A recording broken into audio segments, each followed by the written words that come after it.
What is going on, guys? Do-it-yourself Andrew Flockhart, and today I am installing some KickBack Mudflaps on my 2019 Chevy Silverado. These KickBack Mudflaps are not only going to help reduce the mud splash that I'm getting on the side of the truck, but they're also going to help with rock chips. I've seen a ton of damage on the back quarter panel of this truck. If we look closely, these are all rock chips from not having mud flaps up in the front corner there. Not only have I seen damage to the back rear quarter panel, I've also seen damage to my bumper.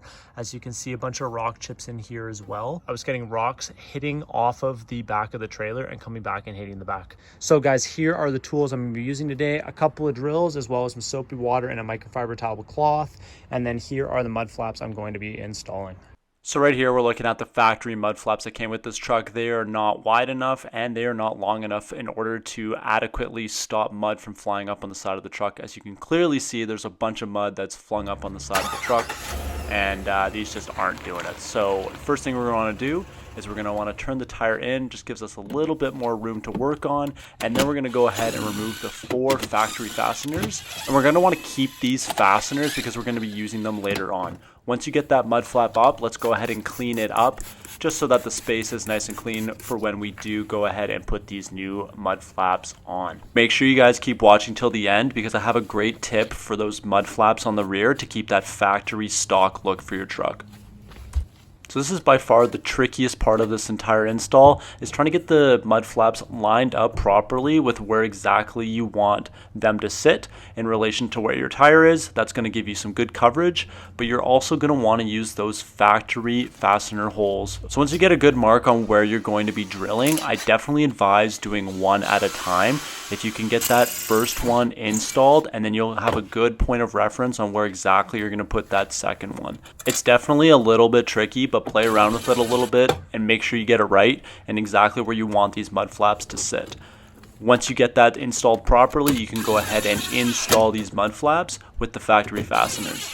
Once you get those factory fasteners in place, you're going to go ahead and do a little bit of drilling into the body of your truck. Make sure you drill just through the mud flap itself. This is going to give the self-tapping screws something to grab onto as they self-tap through the body of your truck. And to be honest, I was a little bit reluctant to actually do any drilling into the body of my truck, but with the factory fasteners in place, with only 2 spots of contact, this is not going to be strong enough, so you're definitely going to want to go ahead and do those 4 points of contact. This is how the front turned out, and I'm really happy with the look of them, and I think it's really going to help protect that rear quarter panel we were talking about earlier, and hopefully reduce some of the damage that's going to happen to this truck in the future. So now moving on to the rear, you can see that there's clearly no mud flap that even came with this truck, so there's nothing protecting a trailer or a boat or whatever you're going to be pulling behind, as well as potentially getting those extra rock chips on the tailgate or the rear bumper. So we're going to start off the rear by removing the factory plastic cover that's protecting that back paint, and then looking underneath here, there's another push pin that is directly underneath. All you got to do is you got to squeeze it together, and then just as you're squeezing, you're going to pull down a little bit, and then you're going to be able to pull that right out. And then there's 2 more on the inside as well. I found that a pair of pliers really helped in order to get these off, as they were quite snug, and just pulling it gently, it was able to come out nice and easy. So now what you're going to want to do is, I've taken this cover off, but I have this lip here, and this lip is going to, obviously you've got these 2 holes, the factory holes where I'm going to want to put the mud flaps into. So I'm going to want to remove this piece and cut it right here, so that this plastic piece isn't going to be too large for that the mud flaps to actually sit flush on it.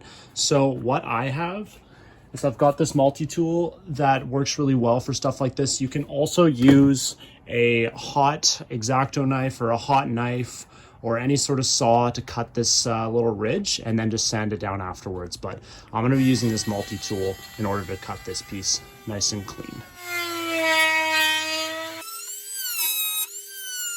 So I've got this piece cut. Obviously it's pretty rough around the edges, so I'm just gonna do some sanding and make it nice and clean.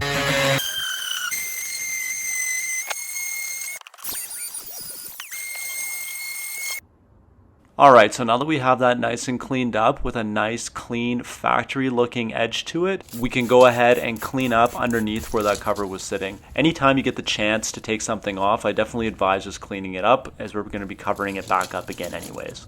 These push pins are really nice and easy to work with. All you do is line it up and you just give it a firm little push, and that's all it needs. And then exactly the same with this pin underneath.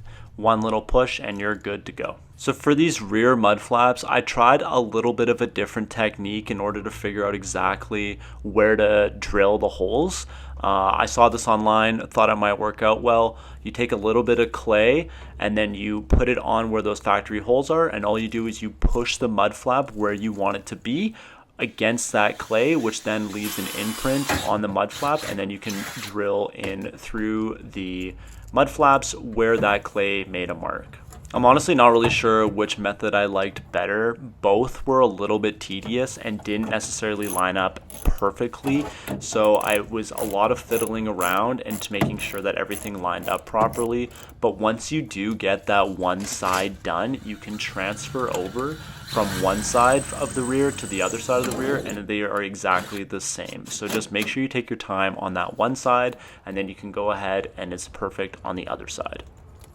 And here's the finished product for the rear. They turned out awesome. They look great. I'm really happy with the style of them, but most importantly, they're going to help protect from any further damage that's going to be acquired from rock chips.